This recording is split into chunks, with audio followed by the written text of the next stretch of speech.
Hi viewers, நான் உங்கள் பவனி ஸ்ரீ. ஆட்டு தலைக்கறி குழம்பு என்னோடய ஸ்டைலில் வாங்க ரெடி பண்ணலாம்.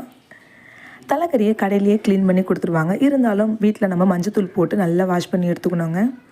நான் இந்த குழம்பு குக்கரில் தாங்க ரெடி பண்ண போகிறேன். குக்கரில் வச்சிடலாம். குக்கரில் நல்லெண்ணெய் சேர்த்துக்குங்க, சோம்பு சேர்த்துக்குங்க. சோம்பு நல்லா பொரிஞ்சு வரும்போது கருவேப்பிலை சேர்த்துக்குங்க, வெங்காயம் சேர்த்துக்குங்க. வெங்காயம் நல்லா வதக்கிட்டு உப்பு சேர்த்துக்குங்க, இஞ்சி பூண்டு பேஸ்ட் சேர்த்துக்குங்க, தக்காளி சேர்த்துக்குங்க. தக்காளி நல்லா வதக்கின பிறகு தலைக்கறியை சேர்த்துக்கலாங்க.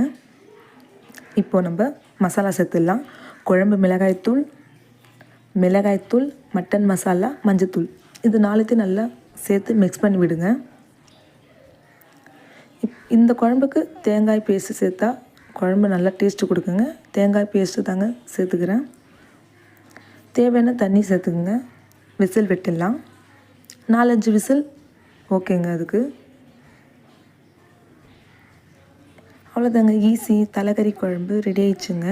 இந்த குழம்பு தோசை, இட்லி, சப்பாத்தி, சாதத்துக்கு சூப்பராக இருக்குங்க. நீங்களும் கண்டிப்பாக ட்ரை பண்ணி பாருங்கள். தேங்க்யூ, பாய்.